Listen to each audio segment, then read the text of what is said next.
네, 안녕하세요. 예스맨입니다. 여러분들의 구독과 좋아요로 이 채널이 유지되고 있습니다. 네, 영상 속도는 1.5배를 추천드리는 바이고요. 네, 이번에도 어떤 소식이 나왔는지 같이 한번 내용을 보도록 하겠습니다.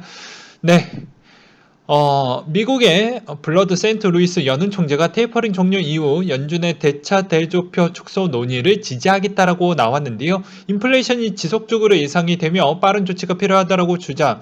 한편 미국 주택 시장이 과열 구간이라고 언급을 했으며 연준 의장이 경제 불평등 완화를 위한 연준의 역할은 한계가 있음을 지적하기도 했다고 합니다.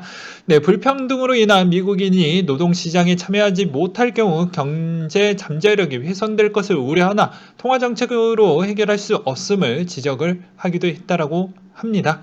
10월 생산자 물가지수 PPI가 예상치를 부합하며 전년 대비 상승한 수치를 보여주었다고 하네요. 근데 파월의 연준 의장 내용은 저는 상당히 공감하고 있습니다. 그 이유는 대부분 국내나 해외에 있는 전문가들이 이야기하는 건 내년 예측하기가 정말 힘들다라고 이야기가 많이 나오고 있고요. 또 증권가 임원급들이 개업가 출신들하고 이제 식사 자리에서도 나왔던 내용인데 주로 했던 부분이 내년의 경제 부분에 따른 예측과 병목 형상이 어느 시점에 좀 풀릴 것인지에 따른 조언을 증권가들한테 좀 많이 요청을 한다고 합니다. 근데 증권가 입장에서도 좀 난처한 것 같더라고요. 그래서 들었던 내용 그대로 전달을 해드리는 측면이 좀 있었고요. 그리고 미국 소식 부분에 추가적인 이야기를 좀 드리려고 합니다. 최근에는 이제 어, 어떻게 보면 인력에 따른 부족 부분은 어느 정도 일부 해소가 됐고요. 거기에서 헬스케어에 종사하시는 분들은 조금 별개로 보셨으면 좋겠습니다. 근데 대부분 어느 정도 인력난은 좀 해결이 되었고, 여기서 문제점은 병목에 따른 기간이 생각보다 길어진다라고 생각을 하시면 될 것 같습니다. 왜 그러냐면 미국에서 실제 컨테이너 선박에서 컨테이너를 내릴 수 있을 만한 그런 정도가 쉽지가 않다. 근데 여기에서 또 여러 가지 미국의 큰 행사도 있고 연말 시즌이 또 도래하다 보니까 생각보다 병목 형상이 엄청나게 더 길어질 것으로 보고 있는데 한 임원분께서 그런 이야기를 하시더라고요. 자기가 데이터를 한번 좀 돌려보았는데 대부분 6개월 추이에서 1년 정도를 좀 보고 있다라고 합니다. 이 점도 참고해 두시면 좀 도움이 되겠죠. 그 다음으로 호주의 10월 NAB 기업 신뢰지수 전월 대비 상승한 21을 기록을 했다라고 하는데요. 정부 경제 재개 계획이 발표되면서 9월에 기업 신뢰가 반등하기 시작했다며 이같이 흐름이 10월에도 지속되고 있음을 설명을 했으며 국내 소식으로는 문재인 대통령 물가 상승률 2% 초반에 관리할 것을 선언하기도 했다고 합니다. 네. 글로벌 에너지 가격 상승과 공급 변목 현상으로 물가 불안 요인이 철저하게 대비하겠다고 주장을 했으며 이에 따라 공공요금 동결, 농수산물 공급 확대 등에 이어 이번 주 유류세 20% 인하할 것을 공표했다고 합니다.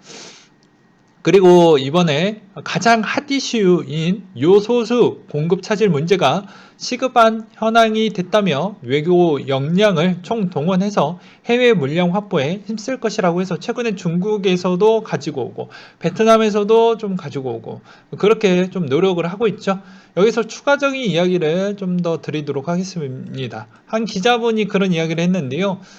가락시장 쪽을 좀 가서 대부분 좀 동태를 확인을 해봤는데 요소수 부족으로 인한 유통이 상당히 매끄럽지가 않다 보니까 다음 주가 고비라고 합니다.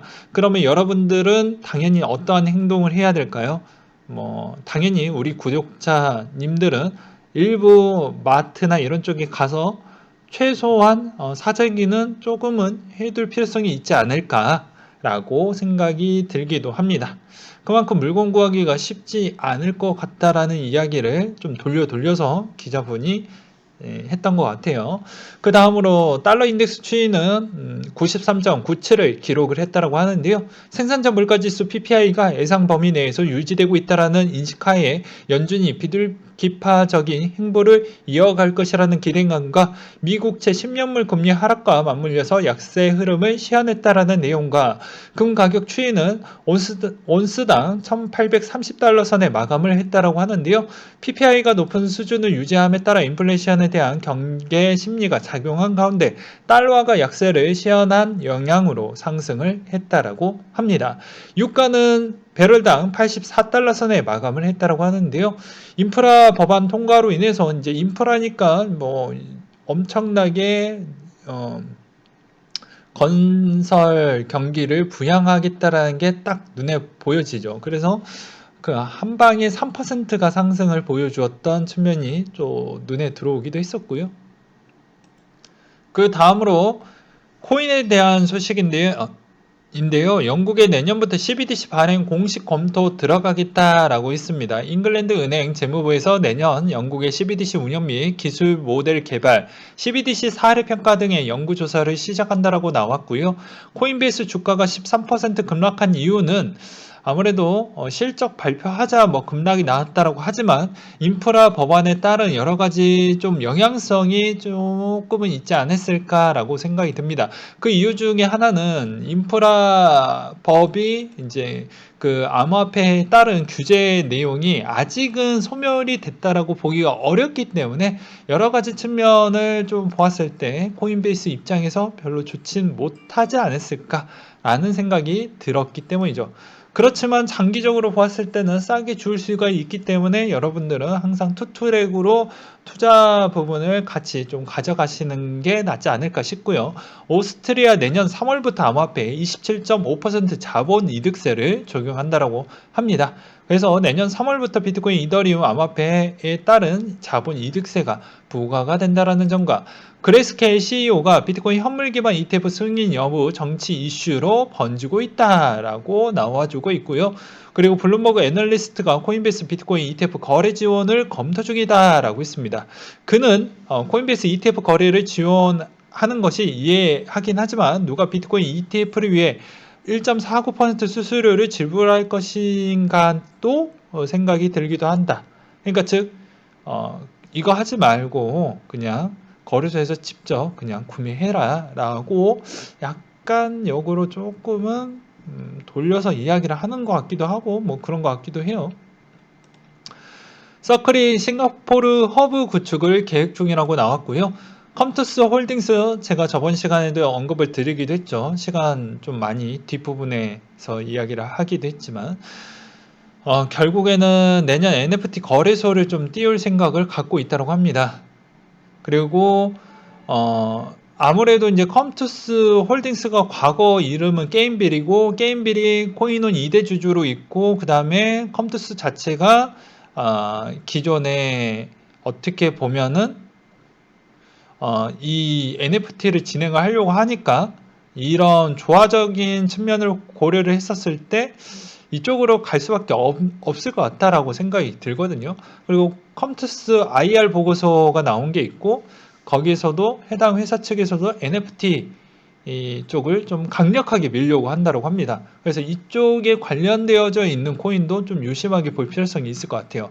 그래서 그쪽에 지인이 또 있어가지고 좀 물어보긴 했는데 뭐 자세하게 이야기는 못하지만 임팩트 있는 이야기는 듣긴 했습니다. NFT 부분에 신경을 많이 쓰고 있고 생각보다 이거에 거의 좀 많이 올인할 생각을 좀 갖고 있다라는 이야기도 들리기도 하더라고요.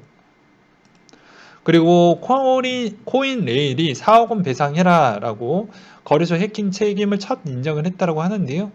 판결이 나와도 보상이 쉬울지는 전 잘 모르겠고 아무래도 이제 판례가 이렇게 나왔기 때문에 4대 거래소 부분에 따른 보상 부분도 생각보다 수월하게 진행이 될 것 같다라는 측면이 좀 눈에 들어오고요. 그 다음에 중국의 모바일 결제 앱과 디지털 위안화 연동을 할 것이다 라고 했는데 뭐 이거는 뭐 당연한 수순이라고 보시면 될 것 같습니다. 그리고 홍남기가 가상자산 과세 유예 여야 합의한다면 강요는 말아야 된다. 국회 목소리에서 정부 아트 유해를 스스로 인정하라고 강요한 것은 맞지 않는다라고 밝혔다라고 했는데요. 과거에도 이거는 알 수가 있습니다. 불과 2, 3년 전에도 홍남기 씨는 주식에 따른 여러 가지 2023년도 때에 금융과세 뭐 선진금융 개편안 해가지고 주식도 여러 가지 세제 부분에 개편이 같이 들어갔었는데요. 그때도 대통령이 지시를 하지 않았으면 그냥 자기가 욕 다 처먹고 그대로 진행하려고 했었지만 결국에 대통령이 한마디로 인해서 약간 물러나서 그 정도 선에서 끝냈다라는 점이 상당히 중요하다라고 볼 수가 있게 되겠고요. 그러하기 때문에 그만큼 본인의 일관성 있고 주관성이 매우 뚜렷하다. 그러하니까 국회에서 목소리가 나와줘야 되는데 12월 중에 안 나오면 정말 힘들 것 같다라는 거 다시 한번 알려드리는 부분이고, SM 이수만 메타버스 NFT 핵심은 프로슈머, 한국이 선두 주자가 될 것 같다라고 하는데요. 아무래도 이제 SM 입장에서도 지금 출구 전략이 다변화하려고 하는 것 같습니다.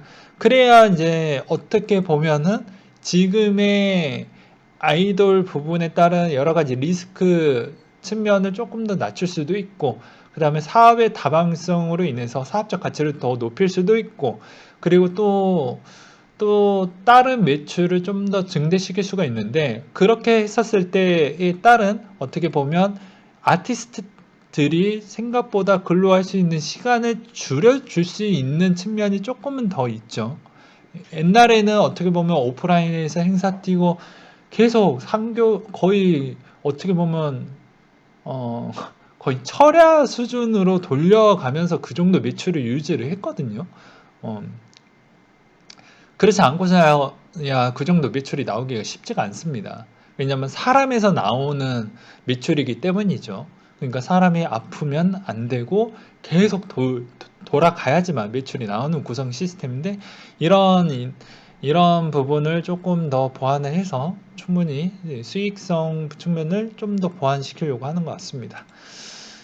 그래서 최근에는 뭐 나머지 뭐 하이브나 이런 쪽도 원래는 굿즈 상품을 외주를 줬지만 그것도 자기가 하겠다. 그리고 어떻게 보면 V앱 쪽에서도 어떻게 보면은 따로 출연을 했지만 그것도 따로 스트리밍 채널 따로 파가지고 자체적으로 운영을 하겠다.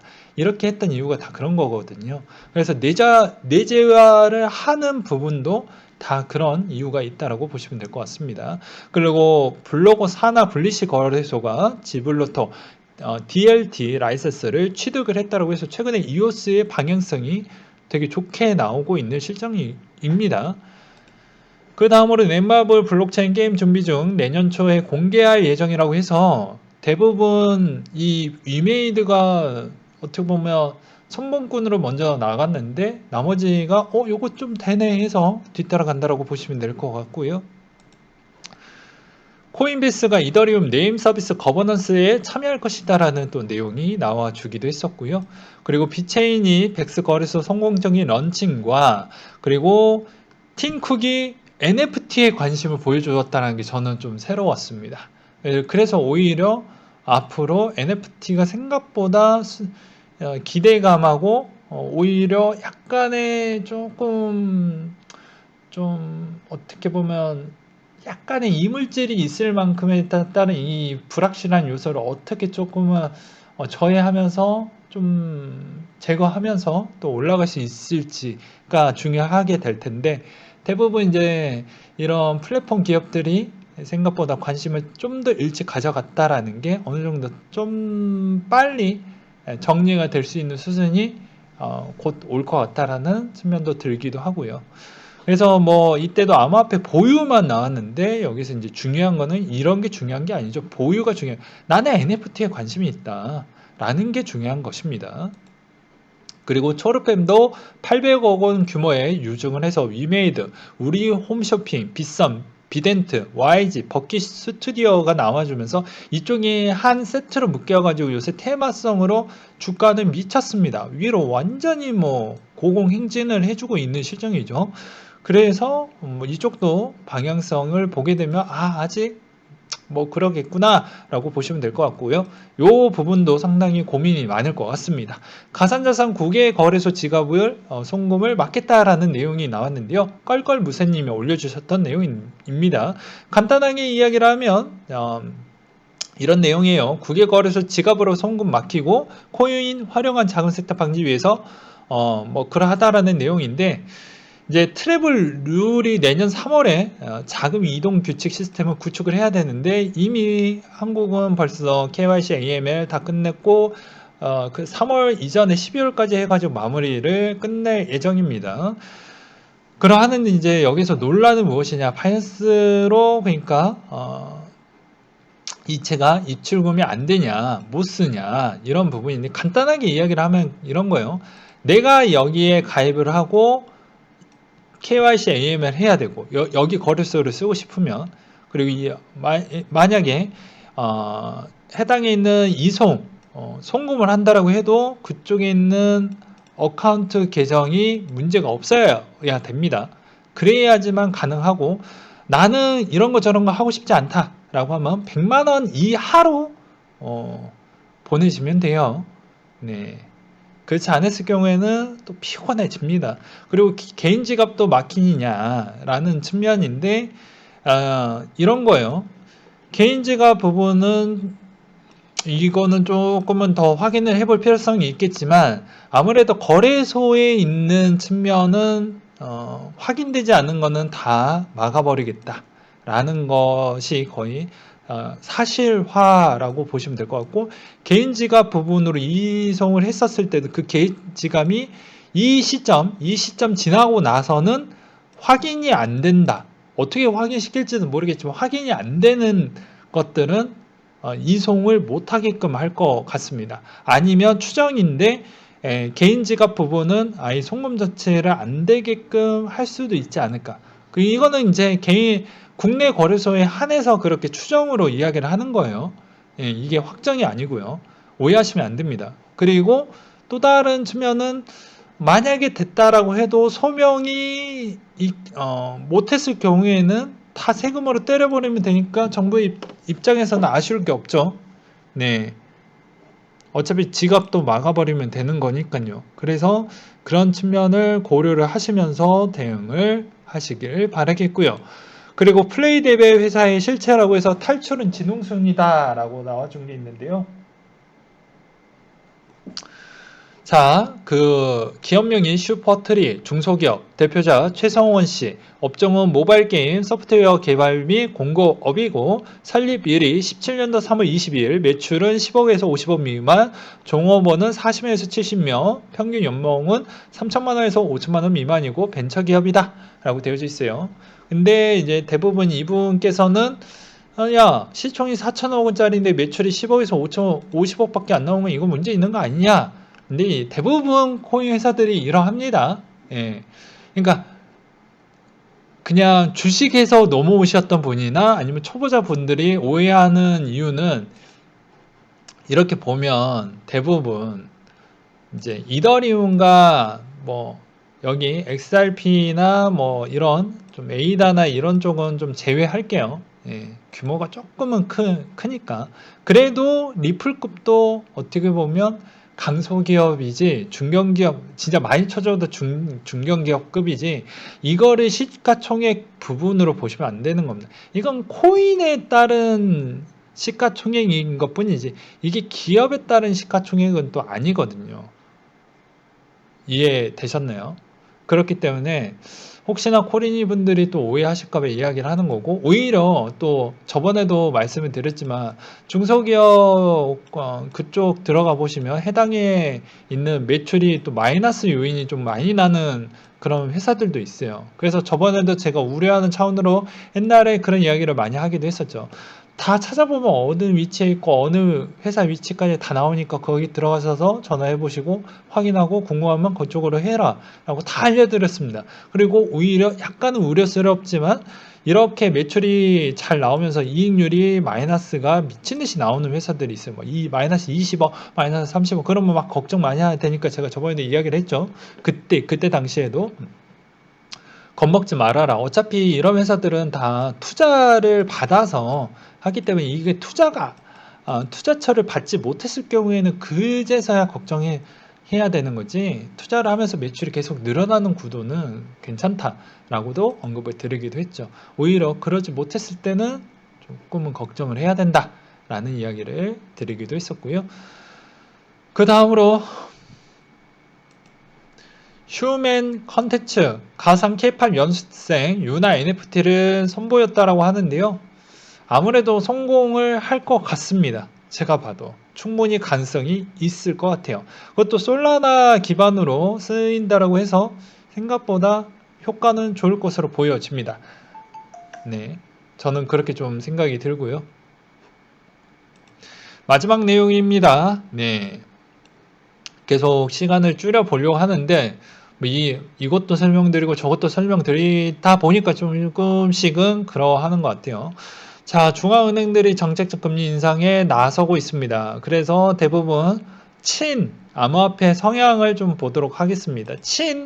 제가 이렇게 빨간색 친 부분만 본다라고 하면은 영국 어딨냐? 이쪽 스웨덴 그리고 스위스 그리고 저기 어딨지? 갑자기 네덜란드가 안 보이네. 아무튼 이런 쪽이 있는데요. 지금의 기준금리 인상했던 쪽은 이쪽이에요. 예, 이쪽 동네입니다. 예, 벌써 브라질, 러시아, 우크라이나, 터키, 파키스탄 부분이 있는데 터키와 파키스탄이 제일 높다는 걸 보일 수가 있겠고 기준금리 동결인데 이제 조만간에 이쪽도 생각보다 빨리 움직일 것 같다라는 내용이 있었어요. 그리고 이제 중요한 내용 이게 저도 한 두세 번은 더 읽어봐야 되는데 시간 관계상 미리 그냥 여러분들한테 보여드리는 겁니다. 자, 일단은 원자재 가격 역시 물가의 부담으로 작용이 좀 될 것 같다라는 또 이베스트 증권에서 우혜영 연구원님이 자료 분석해 주셨던 기반으로 설명을 좀 드리려고 하는데요. 보게 되면 농산품 따른 물가 추이가 생각보다 빠르게 내려오기에는 좀 어렵다라는 내용이 꽤 많이 나오고 있습니다. 그래서 식품 가격 추이가 생각보다 좀 안정화되기가 어렵다. 나머지 부분은 좀 빨리 안정화가 될 것 같은데 라는 이야기가 좀 있기도 있습니다. 그것만 챙겨서 좀 보셨으면 좋겠고요. 그리고 이 내용도 중요합니다. 11월 블랙 프라이데이, 크리스마스, 연말 쇼핑 시즌이 물류 대란이 이어질 가능성이 있어서 아까 이야기했던 대로 대부분 이거의 해운업의 변복 현상이 좀 해소가 될 거라고 하면 못해도 6개월에서 1년 정도는 좀 걸릴 거라고 합니다. 그래서 물가 부담이 지속이 될 것 같다라는 측면이 이제 한눈에 보일 수가 있겠죠. 그래서 그런 측면을 좀 보셨으면 좋겠거니와 그리고 이제 그렇다라고 하면 이 자료를 왜 갖고 왔냐, 코인과 관계도가 있냐, 말 그대로 그냥 금리 인상 때문에 갖고 온 거예요. 예, 금리 인상 추이가 중요하겠죠. 그래서 보게 되면 이제 11월 FOMC에서 나왔던 기반으로 150억 달러, 미국채 100억, MBS 50억으로 해서 축소 결정인데 이제 이 연구원님은 조금 더 빨리 할 것 같다라는 언급을 해주셨어요. 근데 제가 보기에는 올해는 좀 힘들 것 같고 내년부터 본격적으로 좀 내지 않을까 싶고요. 22년도 FMC 일정 측면도 이러하다라고 하니까 그냥 참고만 하셨으면 좋겠습니다. 그래서 전반적인 흐름은 아무래도 과거 기반용으로 좀 비교를 했었을 때 대략 이런 형태로 좀 흘러갈 것 같다. 16년도, 17년도 때 이런 형태로 갈 것 같다라는 좀 주장을 펼치시고 있는데 좀 잘 보셨으면 아마 도움이 되지 않을까 싶어서 한번 가져와 봤으니까 한번 정지를 해 두시고 보시던지 아니면 이베스트 들어가셔서 내용을 다운받으셔가지고 보시는 것도 추천드리는 부분입니다. 네, 이상으로 마치도록 할게요.